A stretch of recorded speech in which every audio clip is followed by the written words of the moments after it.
Hi, I'm Andre and I'm a black nerd. Welcome back again to my channel and a special shout out to my Riverdale fans because it's time once again. And boy, do we have some stuff to talk about. What the hell, Riverdale? What the hell, Riverdale? What the hell, Riverdale? Doobie doobie doo. It's another episode of Review Dale, a recap on the latest episode of Riverdale.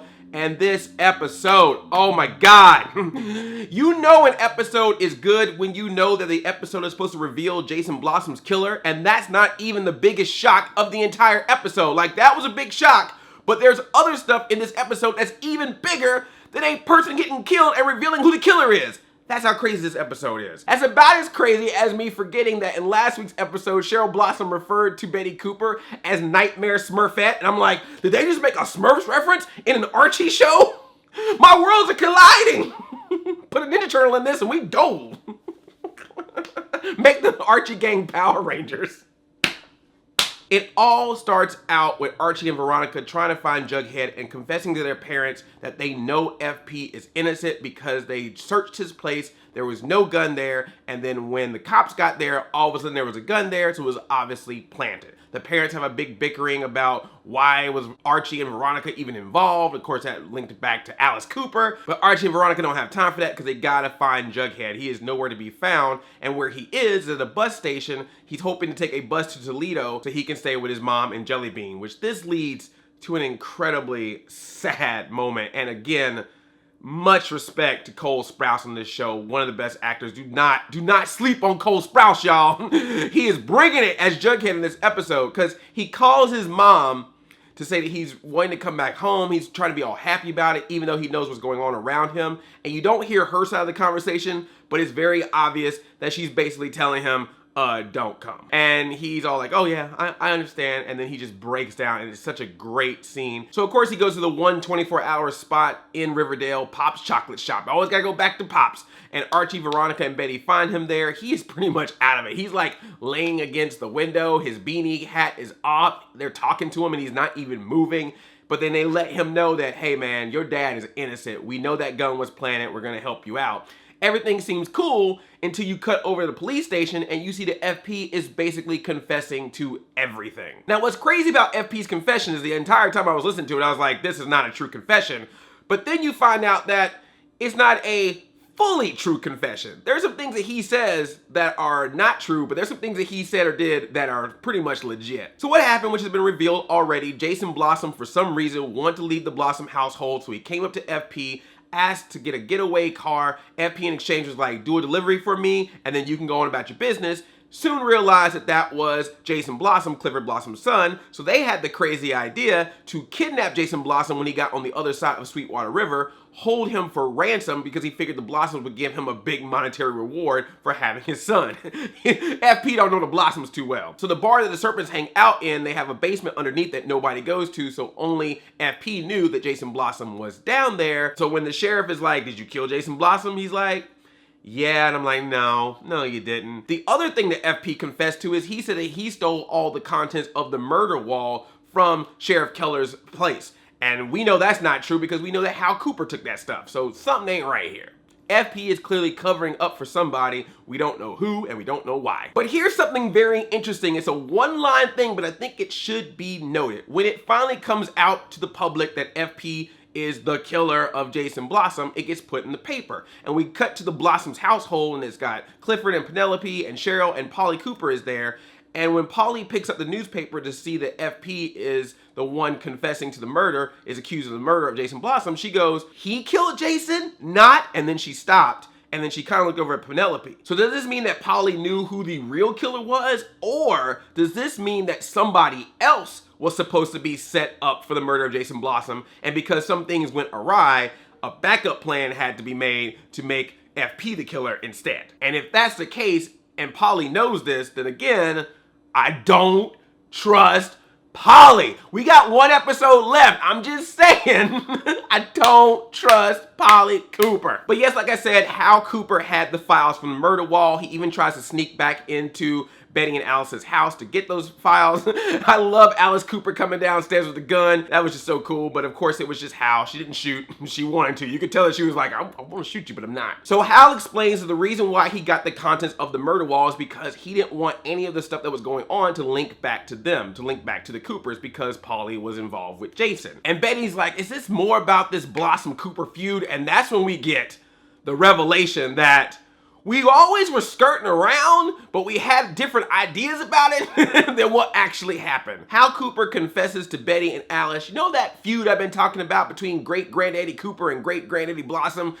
Well, that was actually a feud between great-granddaddy Blossom and great-granddaddy Blossom. He reveals that great-granddaddy Cooper was actually a Blossom. They were brothers. He killed his brother, and after the murder, the descendants of great-granddaddy Blossom / Cooper took the name of Cooper and started a new family distant from the Blossoms, but they're still related by blood. The Coopers are related by blood to the Blossoms.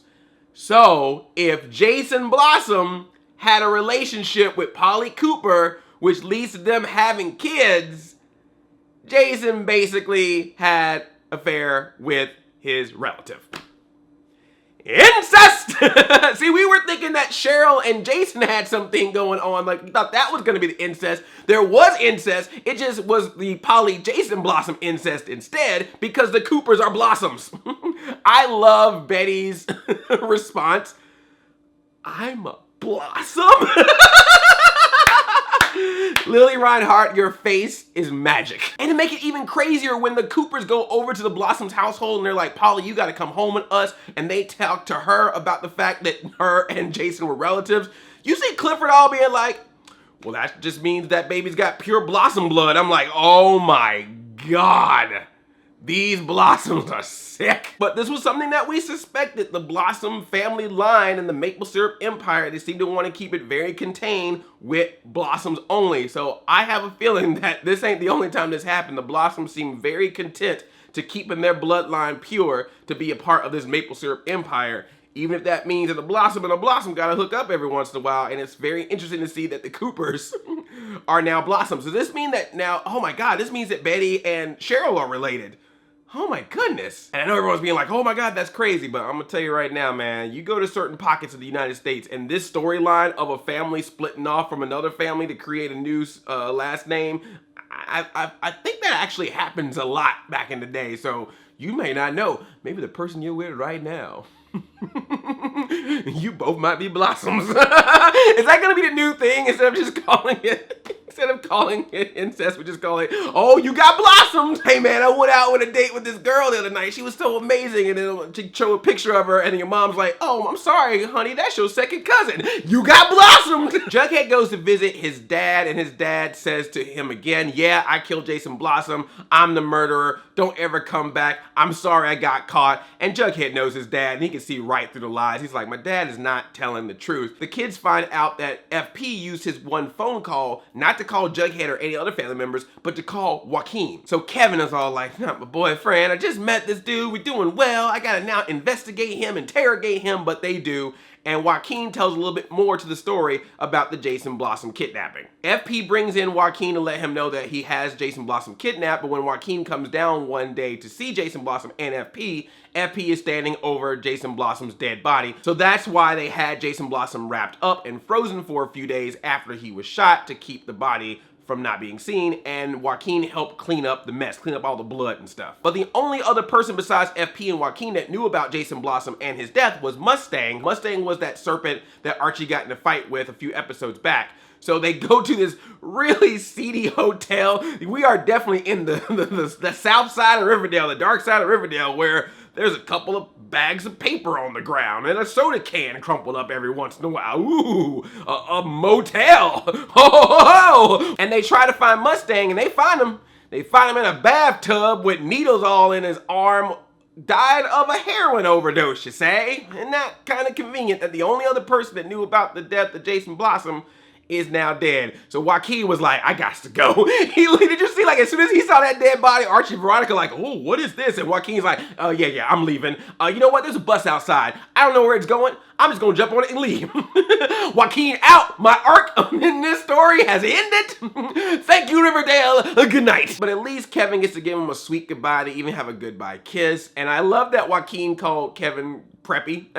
That brought back the Saved by the Bell times for me, and also confirmed my fan fiction that Zach and Slater got together every once in a while. But Hermione's being pretty chill. She's like, oh man, all this bad stuff is happening, but as long as they don't connect to me, I think I'm gonna be all right, until they search Mustang's place and happen to find that bag of money that she used to pay off the Serpents.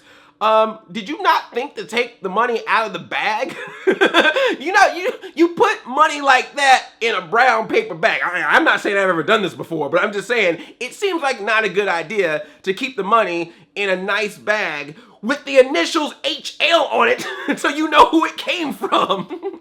So the cops are like, oh, is this yours, Hermione Lodge? And then Veronica's like, no, it's my daddy, Hiram Lodge. He's the one that did it. He paid the Serpents. And Hermione's like, you do not shut up. You not know how Hiram is? She's like, we'll talk to you when we have a lawyer present. Before Joaquin leaves, he tells Kevin where the Jason Blossom Letterman jacket is. So the kids go out and find that. They find the jacket. They're just like, okay, it's a jacket, but this doesn't really help us. If anything, it makes it look like more proof that FP actually did it, even though we know that he didn't. But Betty's like, there's got to be something else. So she makes Archie put on the jacket so that she can search everywhere inside the jacket, which leads to this another weird scene where Archie is dressing up like Jason Blossom. I'm just saying that Blossom lineage seems to be very, very tight, and Archie is a redhead, and so is his mom. Is that a coincidence?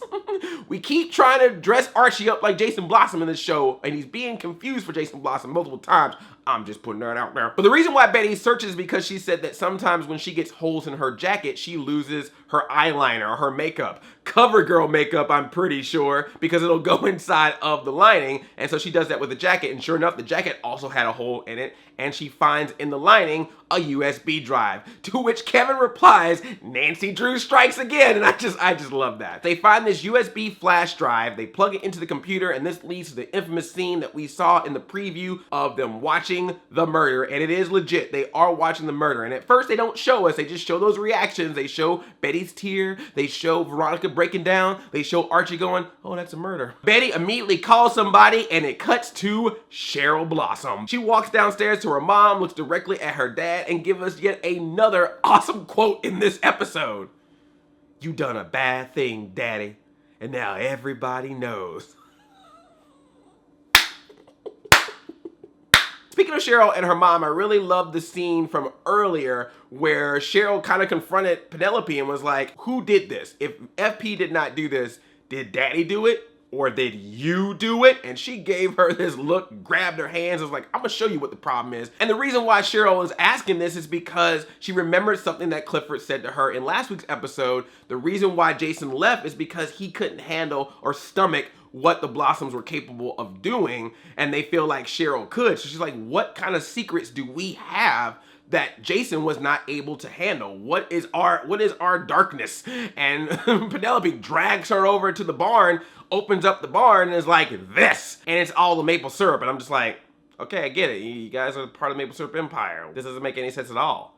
Or does it? Yes, it is revealed that Clifford Blossom, Jason's dad, who I guess we still suspect is his actual dad, killed his son. He killed Jason Blossom. He figured out where he was, and rather than giving a ransom, he gave Jason Blossom a bullet in the head. He also took the ring from Jason Blossom before shooting him, and told FP that he would also kill Jughead if FP didn't take the rap for murdering Jason. So the cops go over to arrest Clifford Blossom.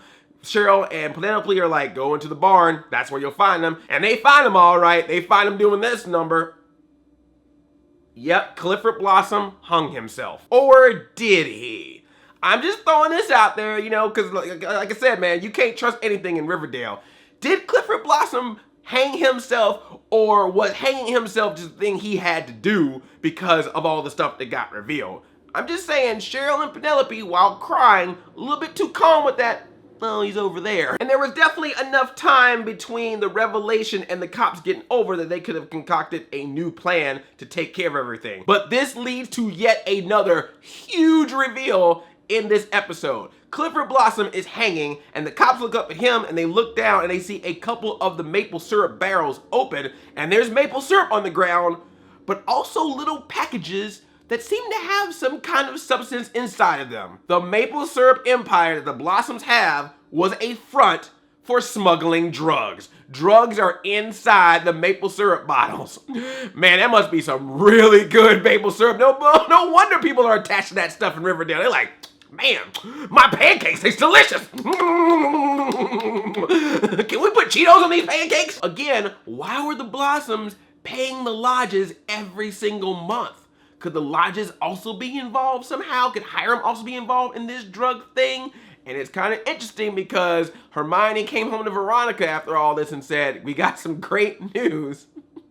Your daddy's coming home. And I feel like some things are really gonna go down in season 2 when Daddy Lodge shows up. I can't wait for Hiram. So Jughead's like, hey, my dad didn't commit the murder, so you can let him go now. And Sheriff Killer's like, son, your dad still kidnapped Jason Blossom, held him for ransom, had him tied up in a basement for over a week, not to mention tampered with evidence, and made a false confession. Yeah, he didn't kill somebody, but he still did a lot of bad stuff, and that's not even including all the stuff he did prior to that. Even Archie's mom, who's a lawyer, Molly Ringwald, attorney at law, said, Jughead, I love your daddy, and he may not have done it, but he still got some jail problems. So Polly's back over with the Coopers with her incestuous babies inside of her. So that's pretty much the episode, and it seems like we got a lot of revelations, but remember, there's still one episode left, and I have a feeling this whole what is the secret that Hal and Alice have been hiding, I feel like that's what's gonna be a big part of the next episode. And the teaser that they showed really doesn't tell you anything. It's a lot of quick shots, but we see that Betty's doing that whole thing again where she's like crushing her fingers, nails into her hands.